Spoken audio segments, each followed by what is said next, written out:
pinanindigan po ni Ombudsman Boying Remulla sa United Nations.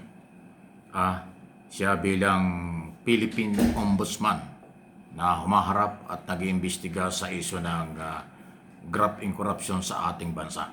Maganda ito dahil naipakita niya, na-establish niya sa international community kasi ginawa yan sa United Nations headquarters tungkol sa laban ng Philippine government under President Marcos. Dahil talagang nasira tayo sa international community sa usapin po ng corruption, especially sa flood control project. Discussion.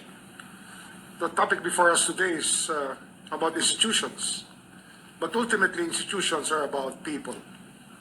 Because at the end of the day, the true measure of justice is not found only in our laws, our procedures, or our offices.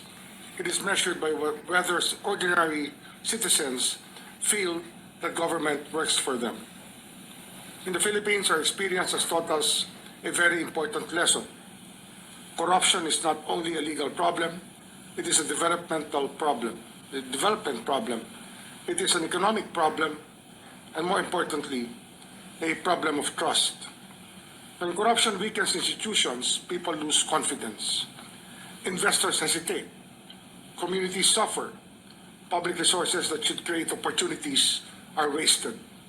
That's why our approach at the Office of the Ombudsman is very clear. Accountability must be certain, but reform must also be systemic. We cannot investigate our way out of corruption alone. Of course, those who abuse public office must be held accountable. This is our constitutional duty, but we will continue to perform that duty without fear or favor. But if we truly want lasting change, we must also ask the more difficult questions. Why did corruption happen? Where did the system fail? And how do we make sure it does not happen again? This means looking beyond individuals and examining the systems that allow corruption to grow. Weak controls, unclear processes, lack of transparency, and gaps in accountability. That's why we are strengthening prevention together with enforcement. We are reviewing our internal systems. We are improving processes.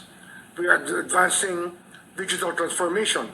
And we are strengthening partnerships across government and with international institutions. Before coming here to New York, I wrote a letter to the Chief Justice of the Supreme Court of the Philippines requesting the inclusion of the Office of the Ombudsman in the Justice Sector Coordinating Council. This reflects a very simple principle. The fight against corruption cannot operate in isolation. Corruption cases move through an entire justice ecosystem, from investigation, prosecution, adjudication, and ultimately the delivery of justice. If one part of that system is weak, the entire system is affected.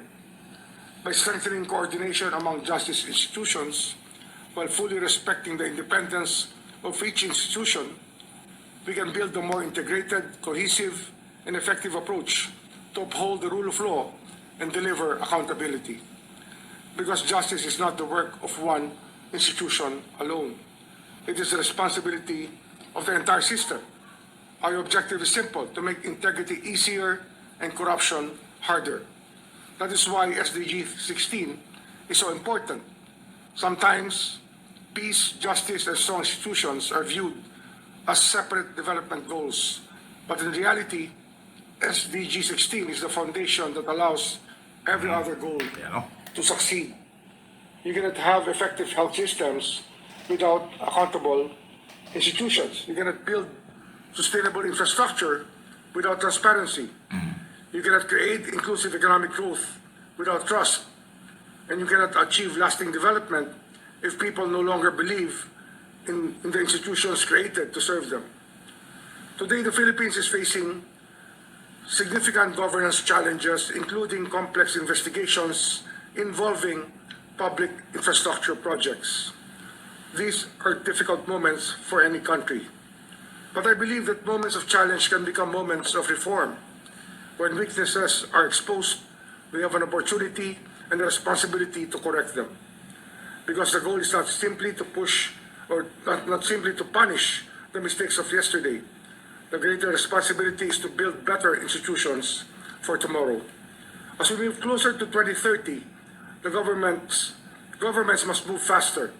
We need less discussion about why integrity matters and more concrete action on how integrity can be delivered. The work is not easy because institutional reform never is.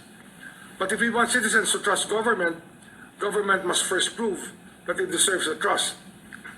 And that is the commitment we bring from the Philippines, to pursue accountability and to strengthen institutions, and to ensure that the public service remains exactly what it should be, a service to the public. Thank you. The Philippines So, reaffirmed napakalinaw ng binanggit ni Ombudsman Boying Remulla. Talagang sinadya pa niya magpunta dyan sa napakahalagang international conference na yan sa United Nations headquarters sa New York, USA. At napakarami hong mga delegado nang galing sa iba't ibang bansa sa buong mundo. At least, ginawa ito ng Philippine government through Ombudsman Remulla para naman ho yung mga balitang lumabas sa international na parang walang nangyari, parang napakagulo ng bansa, napakatindi ng korupsyon na parang walang pinapanagot. Ayun, na-establish niya ongoing ang investigation, pagpapail ng kaso, pagpapanagot sa kanilang accountability o pananagutan ay tuloy-tuloy. At inamin din niyang hindi ganun kadali, talaga kung kahit naman saan may mga ganyang kaso at problema. Kung naging malala ang Pilipinas, pero at least na-establish ni Boying Remulla sa international community din sa United Nations conference na yan na hindi naman nagpabaya ang Philippine government under President Marcos at ng kanyang opisina. Pananagutin at lahat na may kinalaman dito sa infrastructure project. Siyempre kasama na dyan yung flood control controversy. Ayan. Sana ay hiniling na rin ni Secretary Remulla na tulungan siya ng United Nations o tulungan tayo ng United Nations para dun sa mga bansang member ng UN na kumukupkup at bibigay ng mga political asylum sa may mga kasong Pilipino, especially si Saldico at yung iba pa dyan ay dapat ay tulungan. Hindi na lang ho isinama yun.